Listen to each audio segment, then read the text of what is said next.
Welcome back to the Home of Horror podcast. What is cracking? Must be a mutation, a freak of nature. The stories of the brutal murder. Less is more. You want more brutality. I like The Fog, I like The Mist, I like both of them. I'm not asking if you like both of them, dude.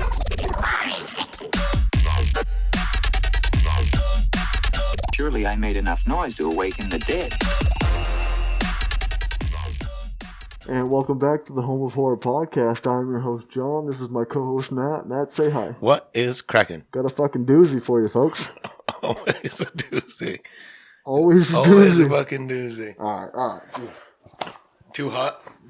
I think you got to do the whole thing. Commitment, dude. Just commit and do it. Looks good. Does it? I liked it. I hope it does. All right, we're back, folks. Sorry about that. Had to take the mask off.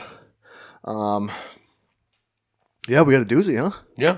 Always doozy, man. Pretty hot in that mask. No.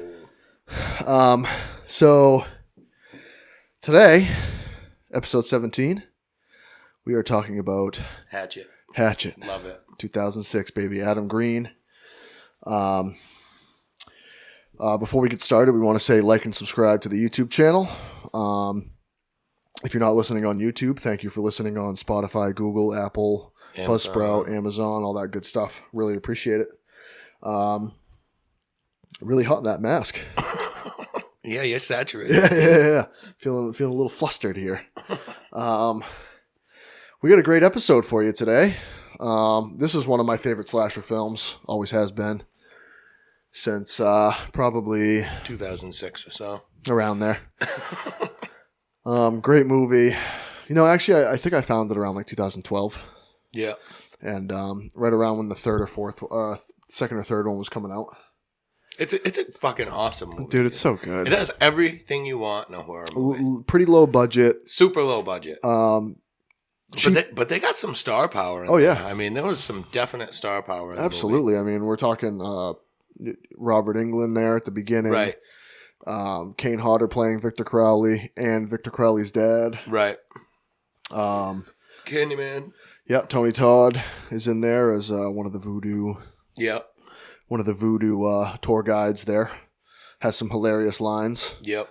He makes a more prominent he makes a more prominent appearance in the second one, which I know me and you are gonna. You know, this is pretty much gonna be the first of a couple different parts. We're gonna spread them out a little bit. Yep. We're not gonna do them all in succession, right? Exactly. We're gonna do a couple episodes between each, but we're gonna do all 1 through 4. Yeah. Which I'm excited about. And we might put a couple of them together. Yeah, I think maybe we'll do 2 and 3 together, right. And then maybe do the newest one, right. which is just titled Victor Crowley. Yep. As its own. But yeah, we're gonna try to touch on all of them because it's such a good series, man. Yep. And it, you know, for being like the early to mid 2000s, it really brings back that slasher feel that you don't get in the 2000s age. Really, you don't see gore like that. No. You know what I mean? Like the shock factor is definitely. I mean, you get shock factor, you get titties. You get like right from the comedy. get-go. Oh yeah, I mean, and that's everything you want. But it's so well shot. Like it's not. Yeah. It doesn't feel like it feels like a B movie in the sense of like the writing. But I think it's all done kind of on a, you know, it's kind of done on purpose. I feel like, you know what I mean? Right. It's all supposed to be in good fun, and it's kind of making fun of its own genre with the slasher feel. Mm-hmm. You know, you don't really get too many slashers nowadays. Right. So no, you don't. Not a true slasher. No, unless if it's trying to be really, really, like the ones you get now are really dark, you know, right. And like try to be too scary, and then they're just as funny because I mean it's kind of quirky and like the writing really isn't good. The story might not be that good, but in this, I think the story's really fun. It's like your right. typical popcorn slasher. Yeah, you know? and typically, you know how I feel. I'm not going into a movie to have fun, especially if I'm watching a horror movie. I don't want to laugh. I don't want. Yeah. I mean, we've talked about it with Evil Dead, even. Oh yeah. You know, I don't really care for the slapstick type. You know, But this does it right because there's just a lot of funny one-liners. Just people being fucking stupid, really. And I feel like it's kind of paying homage to that feel, whereas like the Evil Dead was like, it's done in the 80s, so it's like really trying to be scary and which I love the Evil Dead, that, but it does have that cheesy feel, specifically because of the time it's made and their budget then, way different than now. I mean, when I say low budget for this is like $1.2 million or something like that. Right. Didn't make a lot at the box office, right? Because it's not a box office movie. It's not like it went worldwide theaters. Mm-hmm. This was more of like a theater tour and made like $250,000. But this became a cult classic through physical media, which, that's what horror fans like. Right, that's mainly what it is. I mean, they love physical media. They're collectors at large, you know what I mean? So, I mean, and they go to the movies and stuff too, but not the same way than when you go to a video store. Yeah, you don't you don't even have video stores anymore. No, but even when you go to somewhere like Bull Moose, that we go to here in Maine, your average movie store, DVD store, music store mostly that sell DVDs and stuff like that. That's what most people in the horror genre, like horror fans, like to do. They like to collect that physical media and the toys and the collectibles, And so that's where it really hit hard was in the physical media market. It wasn't like a feature film where it went to theaters and then it flopped and then it became a cult classic. Right. It didn't really go to theaters. We're gonna put it out to maybe he put it out in a festival or two and it hit some tour stops that he went and stuff like that where he showcased it. But then it was like it goes out on DVD, makes what'd you say, like $7 or $8 million. On a $1.2 million budget. So there was profit there. Absolutely. I mean, enough to make 4, right? Right, and they made more money each time. Or had more of a budget every time. Yeah. So obviously there was a following behind it. There's a definitely a definite fan base. Yeah. Before we get too far in. Episode 17, man. Episode 17. Cheers, if you haven't seen 16, go watch that. We had John Campopiano on. Yeah. Great fucking episode. Yeah. For all of you, we're not going to recap it or anything. We already did that, but great episode. So make sure you go watch that. And obviously, spoilers for this movie. I mean, it was 06. Oh, yeah, jeez. It was 06, but spoilers. Sorry, spoilers. If you haven't we still seen get it, people that get upset by it, dude. Why like, are you listening to a podcast? 2006. About a movie that you haven't seen. Exactly. Don't do it. Just don't do it. Watch the movie, then listen. To 17. So good. As soon as it touches your lips. Ooh, the tequila. So yeah, with this movie, I think one thing that really helps this movie is it's not a long runtime. It's like an hour and 25 minutes. That's perfect. Perfect, man. You don't get too deep. Yeah. You're not trying to like do overkill with these characters and stuff like that because there's really not much to them. I mean, you don't get a lot of character development. You know who they are from jump. I mean, yeah, exactly. You know who the two girls there. Yeah, both dumb. And one of them's real dumb. Real dumb, and it's hilarious. She's so stupid. And it's set around Mardi Gras, which is great because we're pushing. I mean, what is it? Set February 13th right now. Right. So I mean. By the time you listen to this, it's going to be right around Mardi Gras season. Mm-hmm. I mean, I think Mardi Gras this year is like February 17th. Maybe. Have you been to Mardi Gras? I have not. No. It's never really appealed to me. Yeah, sure. I like seeing titties as much as the next guy, but to go there and plan a trip. You could just watch this movie. Yeah. You get the same effect. Yeah. And I think it has, but it gives you that feel, right, of Bourbon Street and all that kind of thing, of old New Orleans. And it's just a cool setting. It's a great setting for the movie to start it out for sure. Mm-hmm. Titties flying everywhere, right? Yeah. And we start out with our characters, 2 college students and their buddies. Who one of them is Adam Green. Actually, he's the director's in it. He's wearing they call him Buddy One in the credits, but he's wearing the marijuana necklace. Yeah, right. And but yeah, we get our 2 buddies here, Marcus and I can't. What the fuck is the main character's name, dude? Jesus. He's got the Newberry Comics shirt on now, and it's so fucking cool. Huge shout out because Newberry Comics is a New England thing, and our director Adam Green is from Boston, or he's from Massachusetts area, Holliston, I think. He has a show called Holliston as well. So that's a little shout out. Not a lot of people throughout the country know about Newberry Comics. Yeah, right. not a. It's kind of like Bull Moose, but is this your favorite bigger. Adam Green movie?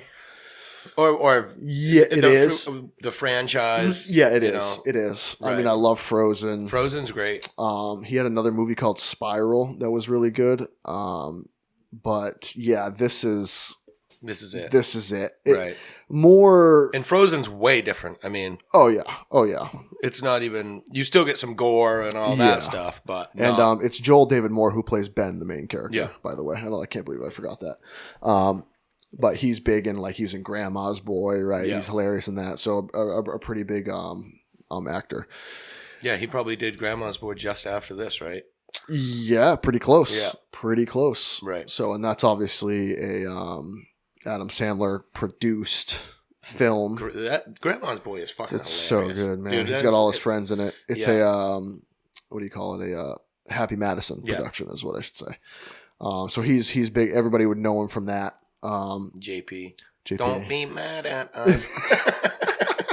So good, man. It is so good. So good.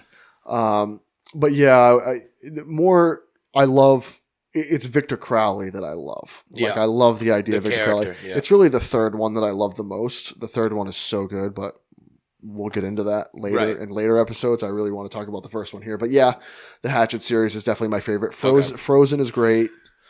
I had never seen it until we watched it at your place, I don't know, 6 months ago or whatever. But pleasantly surprised when you said you want to watch Frozen. I was like, Disney movie, I'm not really.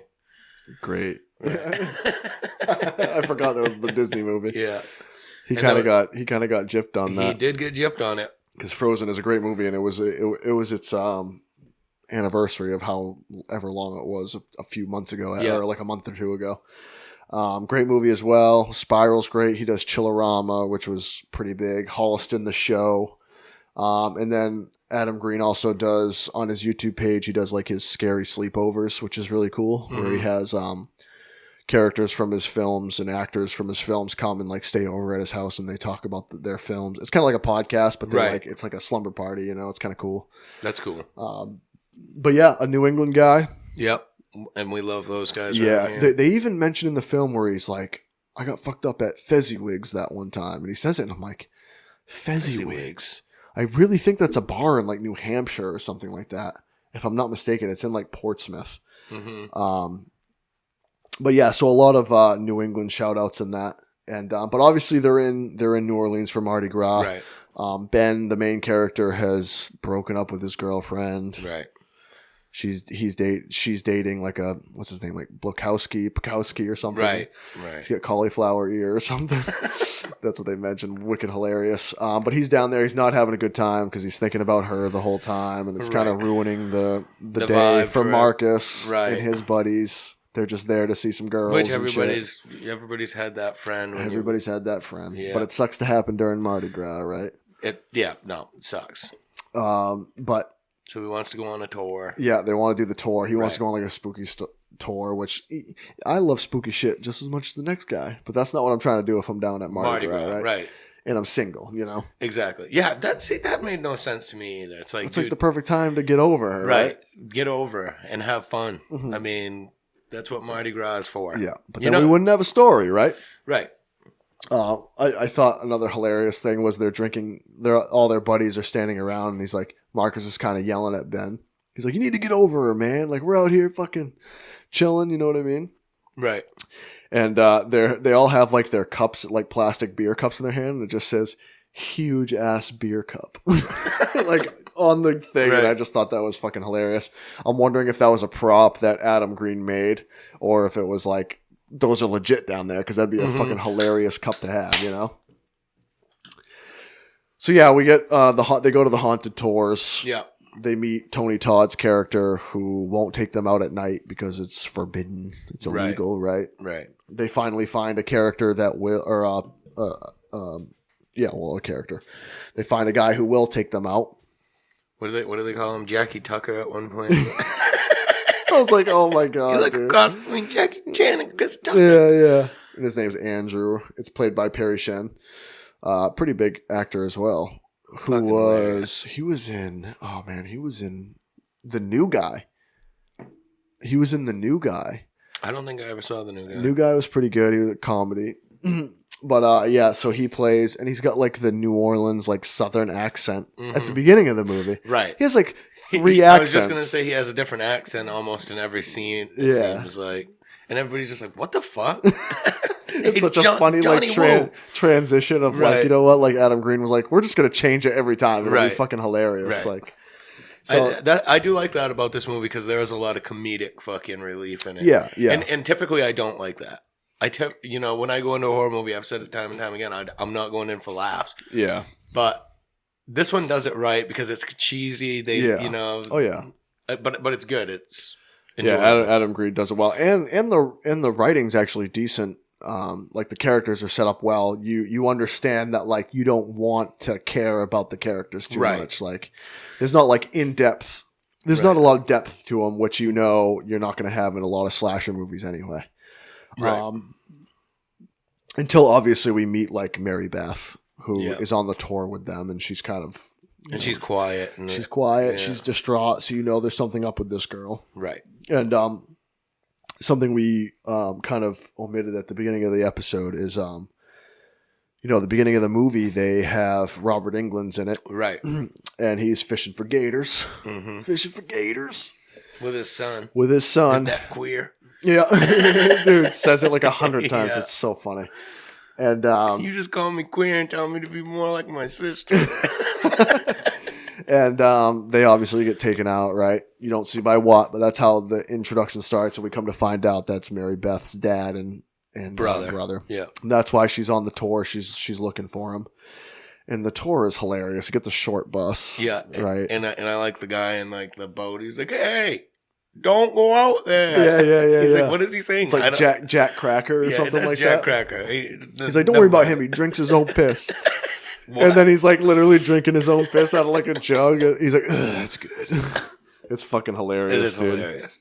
But yeah, so obviously they're not supposed to be in this part of the swamp at night, right? Mm-hmm. And they go anyway. There's something fishy. It's a shitty boat. And then you got Shapiro and his two ladies here filming an adult film. Hilarious. Love it. The ditziest girls you could ever imagine, which you need in a slasher movie anyway. Yeah. So it's a perfect stereotype. One blonde, one brunette. Yeah, and they're like in the bus, and they're like, oh, those two, the old couple are like, you shooting a film? He's like, yeah, you ever heard of Bayou Beavers? And the guy's like, yeah, and the woman's like, no, and he's like, no, I haven't. I haven't heard about it. I thought that was fucking hilarious. Yeah. I like the old man. He's my favorite death in the movie too. Yeah, and he's the first. Yeah. Well, besides Robert Englund and the brother, right? But the first you really see that it's right up in you. I mean, it's brutal. Yeah. It is fucking brutal. I mean, and there's a lot of brutal deaths in this movie, don't get me wrong.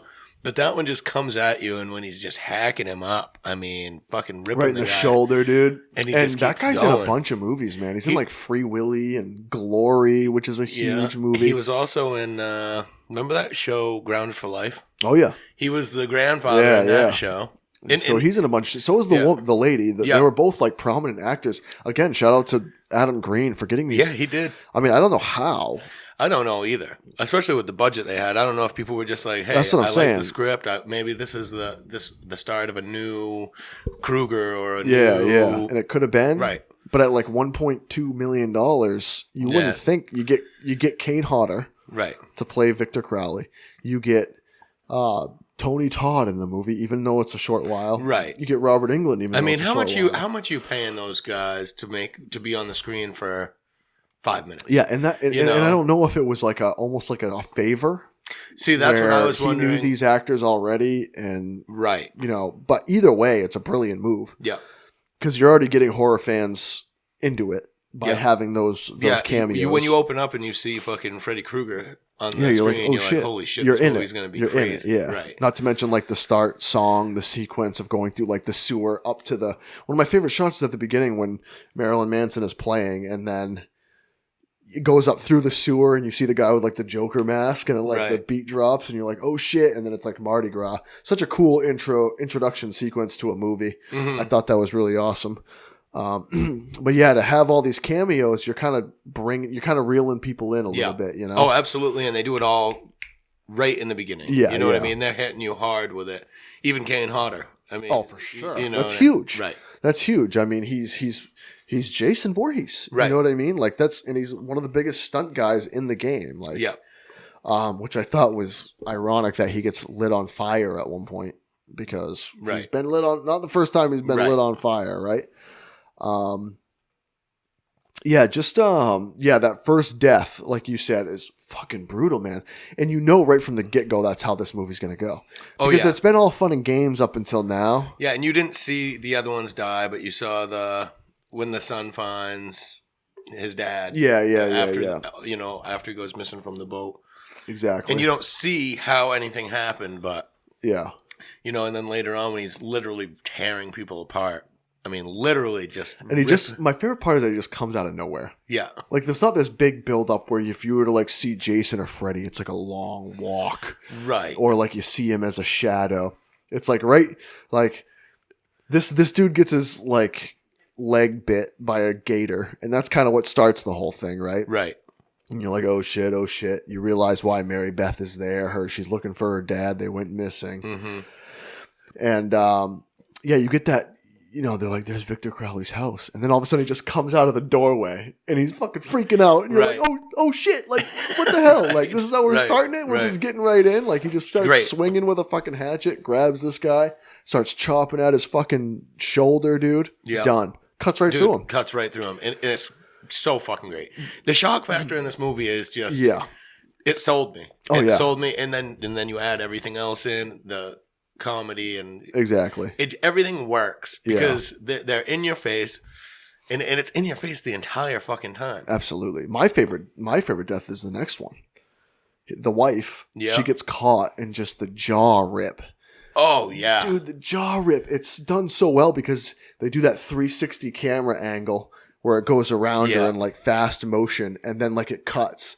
And you can tell that like if you really, it was just done so well, but you can tell that when they make that camera move that they switch to a dummy as they're ripping her jaw open.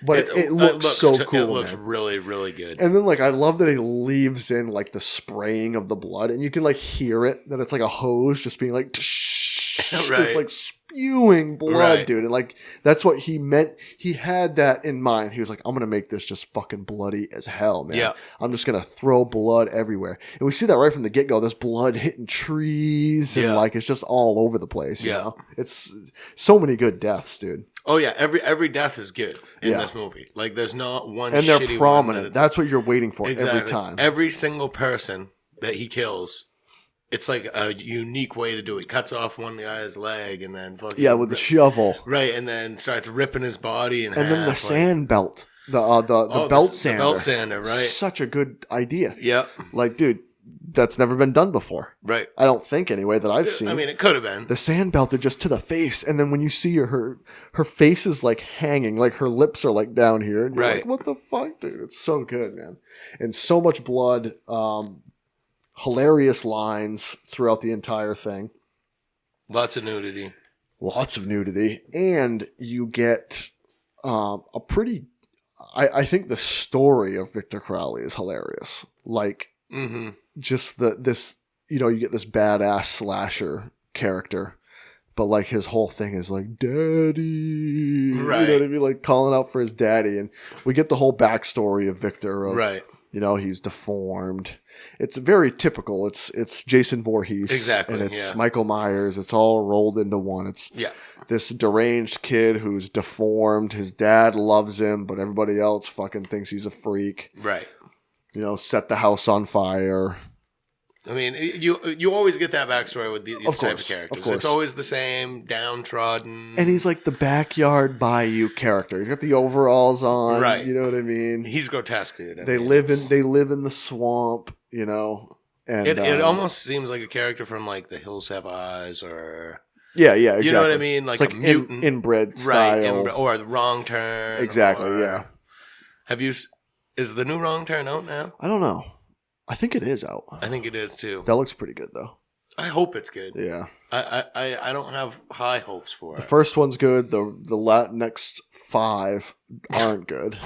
Yeah, I stopped watching after But I know the trailer was great. Yeah. The music was great for it. Got me hyped for it.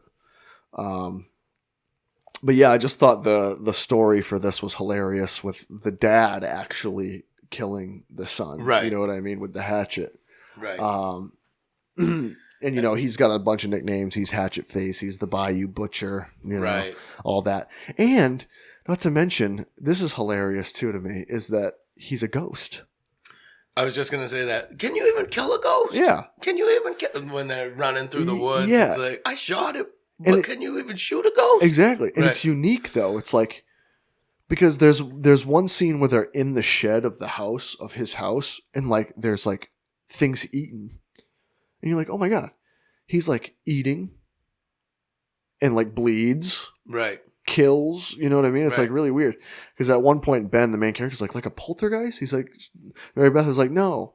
I'm talking about a ghost that'll fucking rip your face off. You know what I mean? Or rip you in half. Right. Like, it's almost like he's living there. Yeah, and then they almost try to explain it at one point where something so traumatic happened that he got caught in the moment of death and all this stuff. It's like the replay of... Exactly. He's living that one moment over and over and over and over again. Which, I mean, I guess if you're going to try to explain it like that, that's the way to do it. Have a character... Yeah, and that's the best part. Put it out there. Is that no one cares when you're watching this movie. Exactly. No one cares the outcome or the... It's an hour and 25-minute movie that you go into knowing it's bloody, gory. Exactly. You know what I mean? And it's going to be in your face from start to finish. And then at the end, you're like, well, I was pretty fucking good. Yeah, that's pretty fucking good. And it, and the characters are just so good. Like, Marcus is fucking hilarious, man. Yeah. He's such a comic relief. The whole movie's kind of comic relief. Yeah, everybody has their own... I went to NYU. Oh, good for you. Oh, dude, that... Nobody's even heard of NYU. And then when the black guy's like, if anybody's lying, motherfuckers, I'll kill you myself. So if anybody's lying about anything, you tell me now. And the girl's, I didn't go to NYU. Yeah. He has the flashlight. He's like... And then she starts crying. I didn't really go to NYU. I went to Hofstra. Yeah, I went to Hofstra. Everybody's like, I applied and I didn't get in, so I went to Hofstra. I wanted to go to NYU. Which is fucking hilarious, dude. And he has so many good lines. I mean, when they're calling out, they're trying to get the attention of Victor so they can get in there and get some like gas. Yeah. And Marcus is saying all that shit to provoke him, and he's like, "You look like you've been molested by wolves." And then he's like, dude, one of my favorite lines in the movie. So you look like you've been molested by wolves. I was like, what does that even mean? He's like, come out here, Crowley. I'm going to whip your ass. Don't make me whip your ass again, bitch. And then he's like, I'm going to shove my foot so far up your ass, you'll be picking shoelaces out of your teeth for a week. And every time he's just kind of like looking around, you know what I mean? Waiting for it. Dude, so many good lines. I like when he's like, don't move. Shh, don't move. And that girl's like, fuck that. Yeah, she runs. She's like, I'm sorry. I couldn't just not move. I'm like, why wouldn't you move, right? Why would he tell him not to move? Exactly. I mean, she's back to the woods right there. Yeah, and everybody else is like on the other side. Fuck that. And just before that, another great kill is Shapiro. Oh, yeah.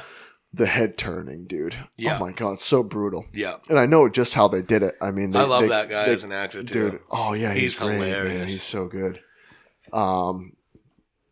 And such a great kill. And then you find out, obviously, that he's not an adult filmmaker. Right. No, he's like a salesman or something for some corporation, and then he doubles as a producer just to get his own little collection. Right. And Marcus is like, that's brilliant.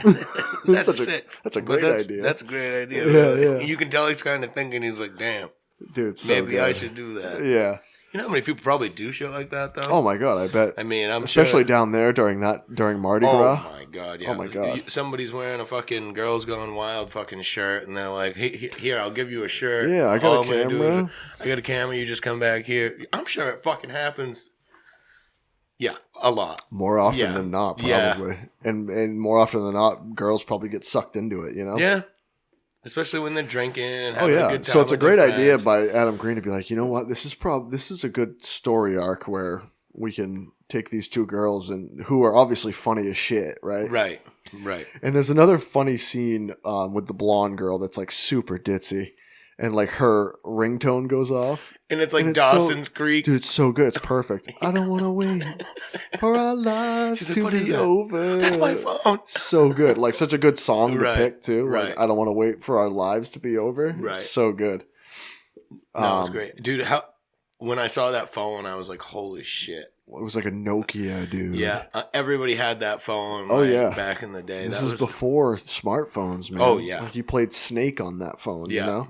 Oh, yeah. They're like, I hate the South. There's no service. It's like, dude, it's probably the phone back then, right? Well, there was no real service anywhere back then. Anyway. And you're in the middle of a swamp, too, in the bayou. Exactly. Hilarious concept. Great idea for the story to be like, oh, this guy's not really, because it doesn't really matter to the story, you know what I mean? It's just hilarious to be like, oh, you guys were getting played. And the blonde girl's like, I can't believe this is the third time this has happened to me. Right. You're like, oh my God, dude, you're so dumb. And she's funny as shit. Oh my God, hilarious, man. Both those actors are so good. Yeah, when he's like, act nervous and yeah. And then he said, I can't remember the word he says, but it's like she's like, and both of them are like, okay, like, just go that doesn't with make it. Any right. sense. That's not what I said. Yeah. Act smitten, act smitten, and the other girl's like, doing like a pouty type of thing, and she's like, rah, rah. It's like, oh my God. Shapiro's like, whatever. I'll go with it. Fuck it. Shit, I gotta change the battery in my camera. Yeah, exactly. So dumb characters, which is what you need in a slasher anyway to have all those kills, you know. Yeah, and everybody. I mean, it's just you don't expect everybody to die. I think you kind of expect the two main characters. Yeah, you definitely expect Ben and Mary Beth to make it exactly, and then Marcus being the lead, like the best friend and the comic relief. You expect him to make it farther as well, right? Almost like the Jamie Kennedy and like exactly and Scream, right? Yeah, exactly. Except they killed Jamie off in the second one, second movie, yeah. Right. Yeah, there's rules to a horror movie, right? What a line. Yeah, but there's a lot of parallels to Scream and Hatchet, where like Scream, obviously Wes Craven does it so well, and it's so much more. The budget is just great in something like that with that name, with that director, and this in Green. I mean, he wasn't really mainstream. He wasn't. No. I mean, he still really isn't. I mean, you know what I mean? He's more of a cult type of director, which is fine. Absolutely. I mean, everything I've seen of him it's really good. So, and he's one of the more little known. He's like a little known legend of horror. You know, like not everybody knows his shit. Yeah. Not everybody watches Hatchet. Right. I honestly think a lot of people look at the movie and they're probably like, oh, like it doesn't look that good to me. I'm not gonna. I get it because I'm the same way. You know how I am, like especially with low budget, cheesy movies. I'm like, and I'm not in the comedy and stuff of it, but this one does it so good, like Scream does, like it's irony, like exactly. It's things that people would actually be saying, exactly. You know what I mean? They're not forcing something there. It's like a group of friends or a tour group or whatever, and there's just those little comments, that just snarky little things back and forth. Exactly, and it's so good. It just works. And they're so far into the fucking woods, in this swamp. Like I couldn't imagine being in that situation where you can't even go back into the water, right? Right, because there's fucking alligators. There's alligators and shit. The boat's gone. All that bullshit. That fucking guy when he crashes that fucking boat, it's like what an idiot. It's so funny. How many times have you made this trip? This is my second time. Yeah. I did it once yesterday. And they're like, is this all part of the plan? And he's like, oh yeah, I sink the boat every trip. It's hilarious. That guy is actually fucking hilarious. Dude, it's so funny. It's so funny that he goes from a Southern Bayou accent to a complete Chinese accent to like a Detroit accent. Right. It's so good, man. Hey, Jackie Tucker, get your fucking ass over here. And then he just fucking wails him in the fucking face. And they're like, really? And he's like, okay, I'm going to be completely honest with you guys. It's like, now you're going to be completely honest? Right. It's taken a long time, and you know he wasn't being completely honest. Oh, yeah. No. And another thing I want to get into is just Victor Crowley himself as a slasher.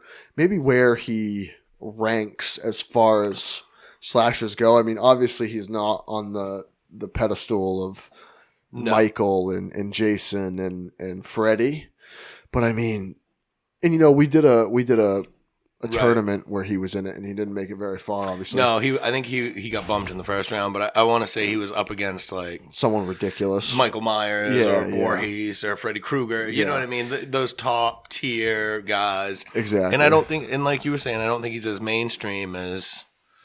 Yeah, no, he definitely isn't. He's not as mainstream as that. Very little known, but it's still like such a cool. I mean, the makeup is great, dude. The mask is great. Kane Hodder does such a good job with selling the kills, and I think Adam Green really put him in a great position to do that, and kind of probably like revamped his career a little bit in the sense of. You know, because he didn't play Jason Voorhees till a couple movies later. Like, he wasn't one of the main Jasons, you know. He played a little after and kind of, I think they worked off each other really well, and they're really good friends. And not to mention, one of Kane's favorite kills that he's ever been a part of, he said his favorite one is the ripping of the jaw kill. Really? Like, that's his favorite one. It used to be it is great. In Friday the 13th. I can't remember which one it was, but he slams that person up in the sleeping bag. It's like Jason Lives, maybe. Can't remember which one it is, but that used to be his favorite. And then when he did the jaw scene, he's like, that's my absolute favorite kill. Yeah. And he's such a nice dude. I met him in Salem. Yeah. And I got a signed picture, and I had a, this is funny, I had a choice between, you know, he had a couple pictures out. And there was a choice between Jason and then Victor Crowley. And I was like, I gotta go Victor Crowley, man. It's so epic, you know what I mean? Right. So I got that hanging in the on the horror wall, signed by him. He's such a cool dude, man. Yeah. And he did such a great job. He's such a really, really professional stuntman. Yeah. And you know, he just to get him for this movie to do that, because it could have just been like some tall, lanky guy. Mm-hmm. And it would have been shitty. Yeah, I feel like you need some meat on the bones. And and just to have the experience of what he's done in the Friday the 13th movies and stuff like that. We put Crowley at he was an 8 seed. Yeah, and he went up against the 1 seed Michael Myers. Of course, so like, you're not going to win. You that, didn't ever. make it out. I mean, so it would have been funny if you went against Jason. Actually, we should have planned. We should have planned that out. So he kind of could have won either way, you know. Right. But yeah, I mean, he's not like the top tier of slasher movies, but he's also like not talked about enough, right? Like Victor Crowley, because it's such a film, like we said, it has a lot of parallels with Scream, where it kind of makes fun of the genre and making fun of itself a little bit. That it doesn't get more of the respect, I think, because of how fun the movie is. Mm-hmm. You know, you're not really scared when you're watching this movie. I mean, it's just. Right. You have a lot of fun watching it. I mean, I would love to see this on the big screen. Yeah, it's not a scary movie. I would love to see this on the big screen. I really would. Absolutely. It'd be so hilarious. Run a marathon. Yeah. The drive-in. Oh, my God. It'd be perfect for the drive-in. Go talk the drive-in to fucking run in the fucking Hatchet marathon. That place would sell out. Dude, it'd be so good. It would be fucking awesome. You'd have a bunch of freaks running around that. And it would get people who haven't seen it to finally just... I feel like it's one of those movies where it's so hard to get people to watch. Yeah. And once you see it, you're like, oh shit, I should have watched this I should have watched this so long ago. And then you want to watch 2, you want to watch 3, you want to watch 4. I mean, like we said, like this movie went on for 4. It has 4 installments now. I mean, this is something that fans like. You know what I mean? Absolutely. And it is a cult following, but it's like getting bigger and bigger. I mean, you know, we had talked about the budget for the first one is like 1 mil or 1.2 mil, 1.5 mil, whatever it is, up until the last one, which is like 7 mil. Right. Which is a big fucking difference. Big difference, man. I mean, I understand the years, and it's still not. He's still going through the same he's still doing like the same recipe. It's not going into theaters because you're not going to get that audience. He already knows that. Exactly. You're going to get the cult fans that if you go from city to city playing it in small theaters and stuff like that, you'll sell them out. Yeah, you're going to get those big fans to come out and like love it, you know? Yeah. I remember when he did, I think when he put out the fourth one, which is just called Victor Crowley, it was the anniversary of Hatchet. And he was at a theater. And he was screening. Everybody thought they were there to see Hatchet. And he said, I just love the enthusiasm by everybody and everybody that's stuck with this franchise and everybody who's loved Victor Crowley through all these years.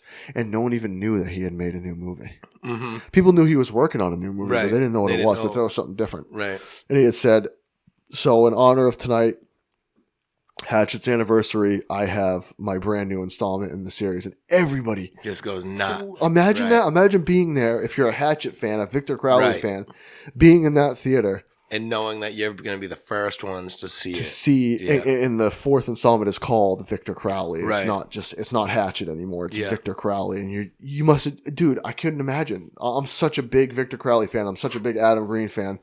I mean, I would have been blown away, dude. I would have been like, this is unbelievable. Right. This is my favorite thing ever. Like, I can't wait, you know? Yeah, that's fucking awesome. But that's what these movies have thrived on, is that type of publicity. In the fan base. I mean, exactly. And that's with anything. Yeah. I mean, we've talked about a lot of movies that you either love the movie or you hate the movie. Exactly. Or you know nothing about it. Yeah, you know what I mean? There's no in between. But if you know about it, you either love it or hate it. Or, you know. So it's kind of a polarizing thing. Yeah. But any fan of horror or slashers, I don't know how you couldn't like this movie. Dude. I mean, honestly, it's so I good, don't. Man. Because they have they mixed all the recipes together. Mm-hmm. And they took a little bit from everything. Yeah. And they just did it the right way.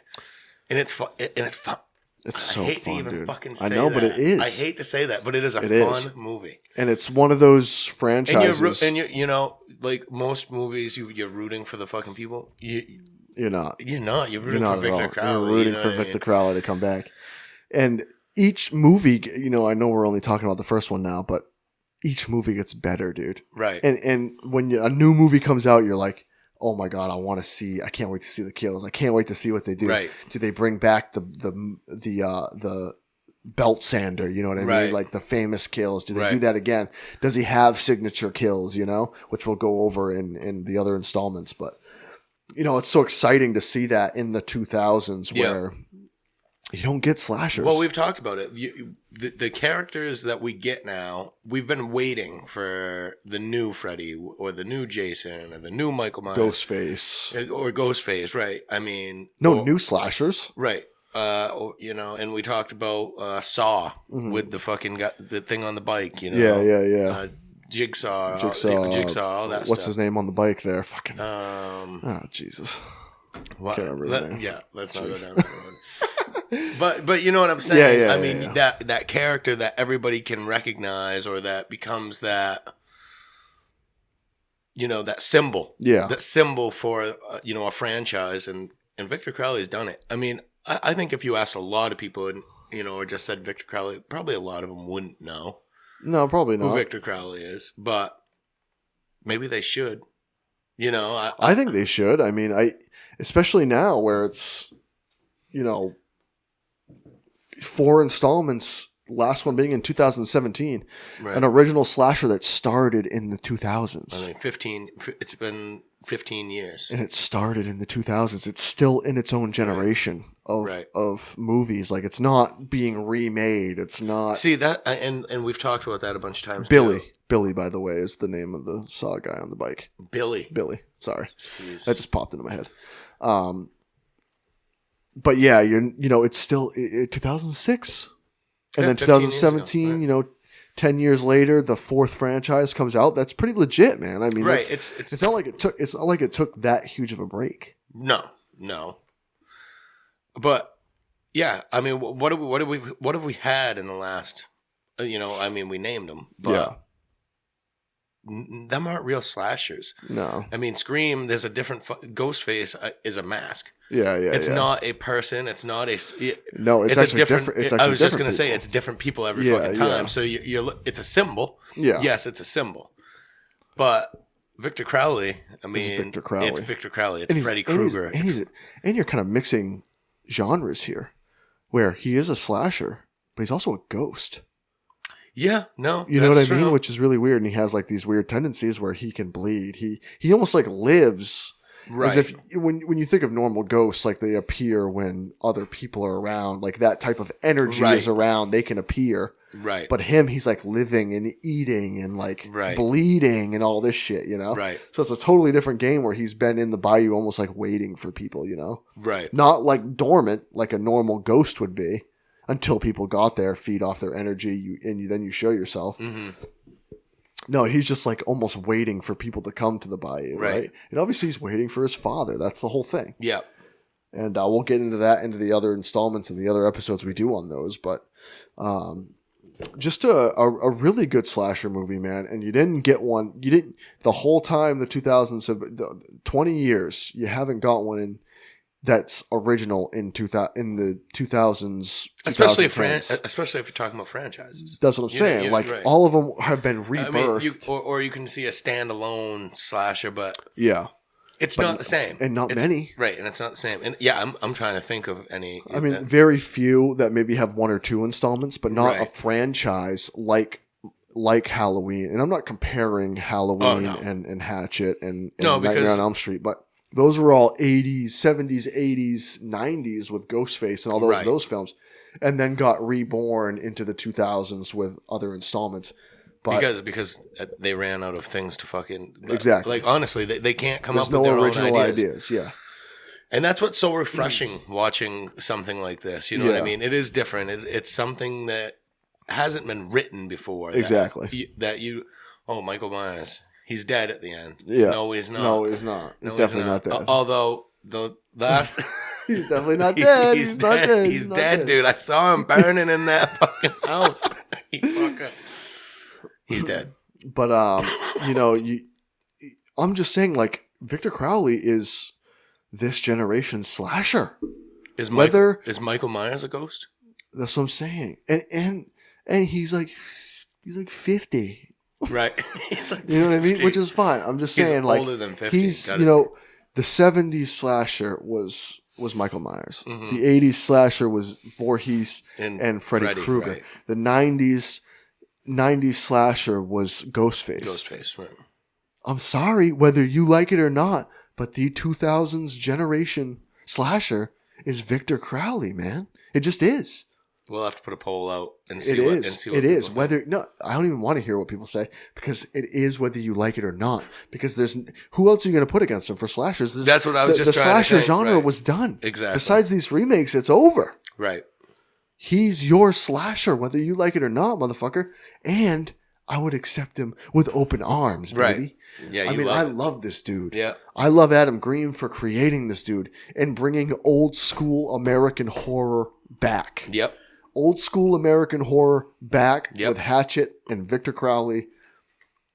Let him ride off into the sunset, baby. And I hope there's another installment.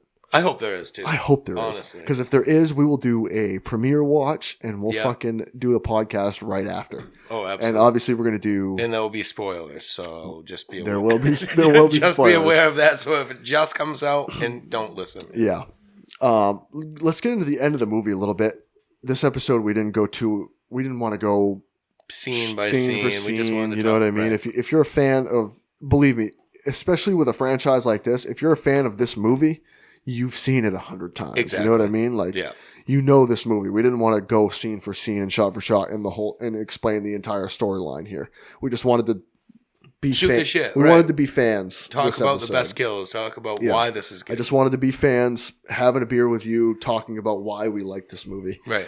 And you know what? You look thirsty, buddy. Why don't we have a shot? Let's do it. No, it's good. It's good, and like we've talked about, all the horror elements are here. Oh yeah, all every single one. Adam Green knew what he was doing. Yeah, he went into this. Well, we're gonna be gory. Mm-hmm. We're gonna have shock factor kills. We're going to have dumb girls, funny guys, exactly, sexy girls, all the stereotypes, and lots of tits. Yeah, and he does all of them through the entire movie. And he's a fan of slasher movies. Like that's what he is. He wanted to bring that old school American feel, like I've said 1,000 times already, back to the screen, right? Yeah, and he did. And he did do that. 100%. And so anyway, I want to get to the end of the movie a little bit. It's really good because you don't see this a lot where obviously Marcus gets killed. He gets like bear hugged, right? And then an old school scene from Camp Crystal Lake. where he gets thrown against the grave, right? Yeah. Same type of style of Jason Voorhees slinging the sleeping bag. Yeah. And I feel like if we're talking about the end of the movie, in the boat. Oh yeah. There's a lot of parallels. Yes, lots. Absolutely, of parallels absolutely. There. And even the scene where he's just walking and then he gets the graveyard stake through his foot. Right. And he's just like, oh, come on, fuck. And you're just like, oh my God. It's so good, man. Right. And it's hilarious. And it's also like, oh my God, they're in deep shit. Like you're still caring about what's going on in the movie. Right.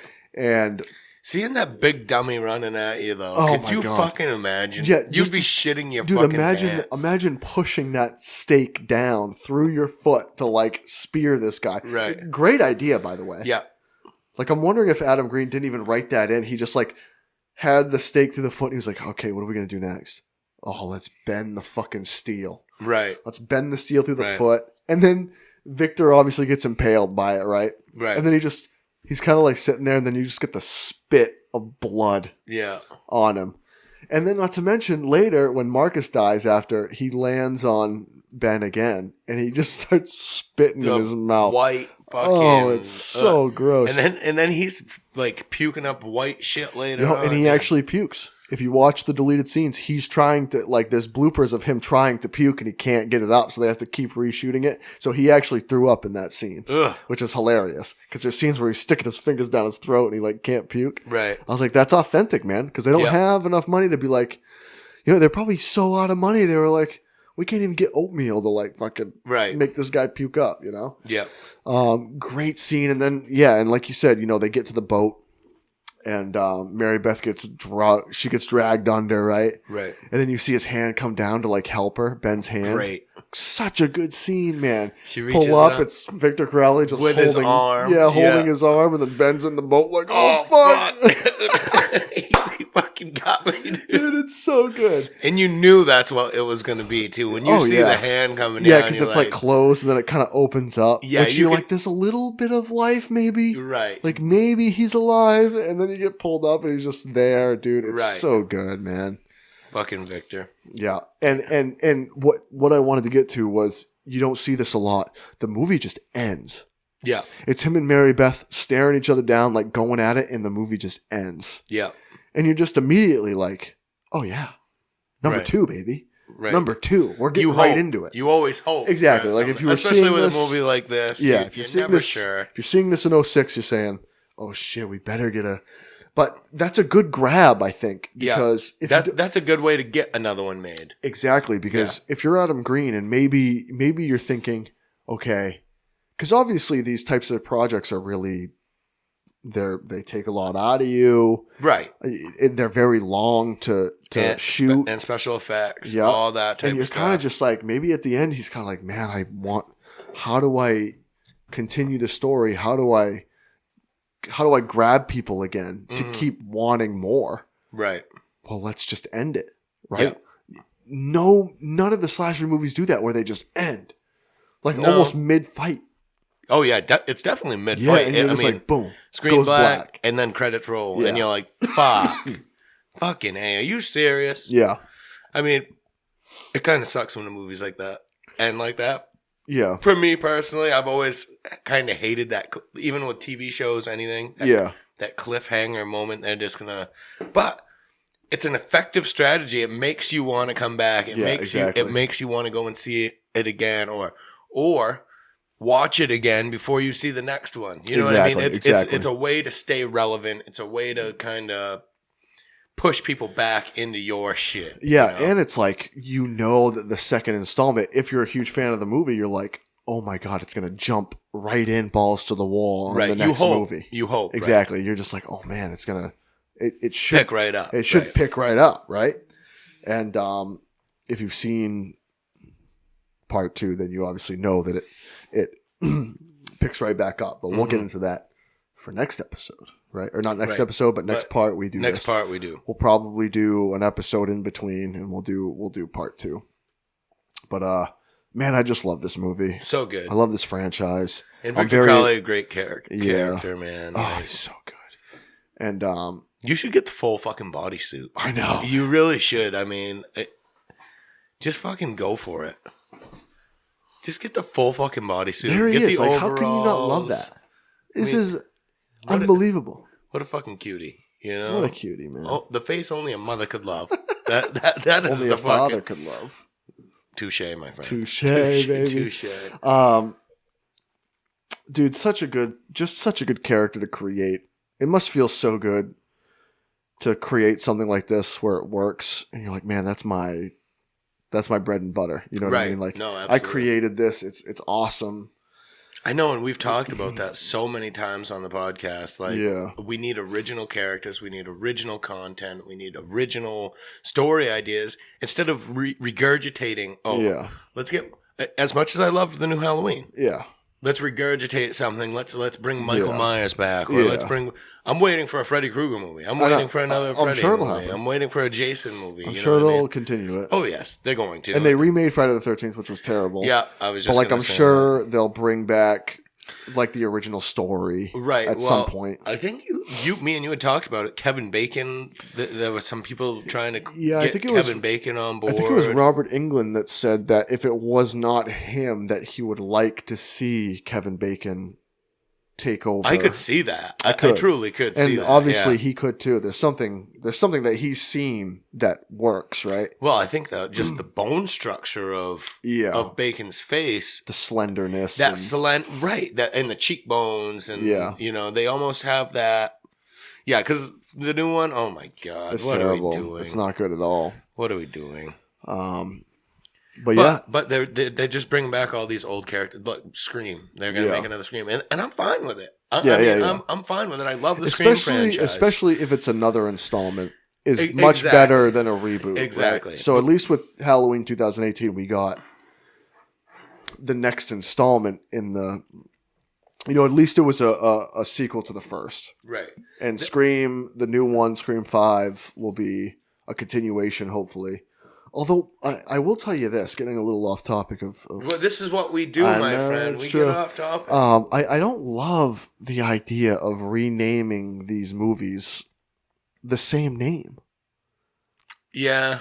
Like, as much as I love Halloween 2018, I call it Halloween 2018 because it's called Halloween? Right. Yeah, no, I get you. I get you, dude. Like, come on. Like, we can't do Halloween something? Like, right. That's ridiculous to me. Even the sequels of this one is called something different. Halloween Kills, Halloween Ends. But you couldn't do Halloween. Like, I'm pretty sure. But you couldn't do Halloween 2? No. But you could have done Halloween something. 40 years later. Or right. Something. Right. Right. I mean, we'll brainstorm on it. We'll come up with something better that we'll call it from here on out. I'm sure we could. Halloween. Yeah. I mean, we came up with a better ending for The Lodge. No, you can't do Revenge of Michael Myers. It's already a movie. Right. That's 6, right? Fuck. What do you call it? No, that was a Curse of Michael Myers. Was. Right. Did they ever do Revenge? I don't think so. So there we are, the Revenge of Michael Myers. Yeah, the Escape of Michael Myers. Right. Something. Just Halloween. It's already a movie name. Loomis's understudy. Yeah, something. You know? Something. Like Scream 5 isn't called Scream 5. Even though it is Scream 5. It is Scream 5, yeah. It's Scream. Yeah. Whoa. I think in the 90s they did a movie called Scream, didn't they? Mm-hmm. Man.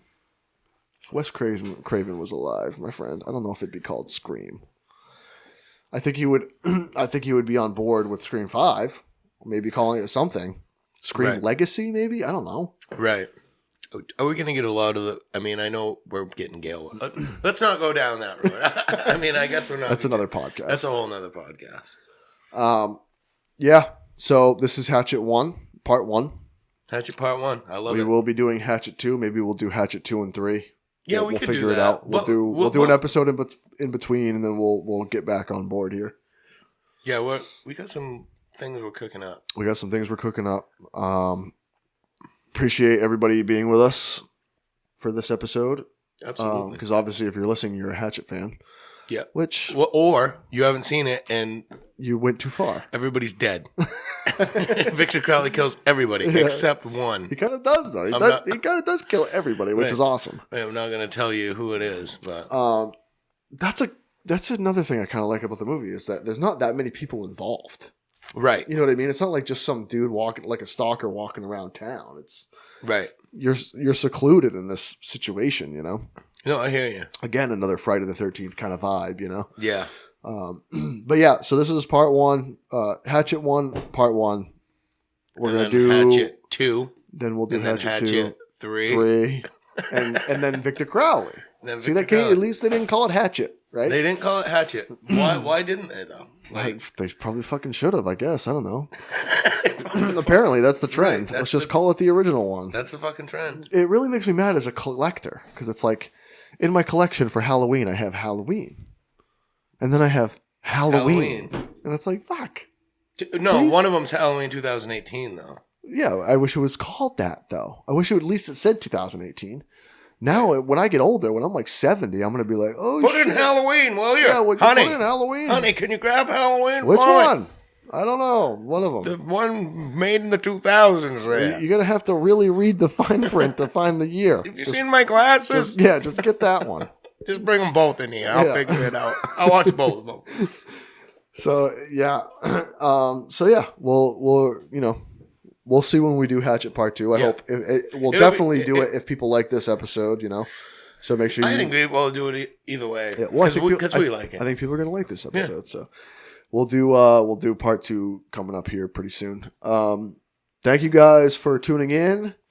Make sure you subscribe on YouTube. Yep. And if you are listening on any other podcast channel, Amazon, Spotify, Buzzsprout. Google, Buzzsprout, Apple, all those good things. Thank you for tuning in. Yes. If you want to see video, this is our 3rd episode now doing video.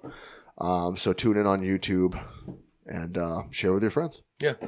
Really appreciate you guys tuning in. Matt, take us out. May the power of Christ compel you. Later. Thank you guys. Home of horror, the Home of Horror podcast. Home of horror, the Home of Horror podcast. So that's your 3rd Stephen King? Don't start with me, dude. I bet they spent less than $50,000 on that movie. $252,000. Oh wow, really? Home of horror,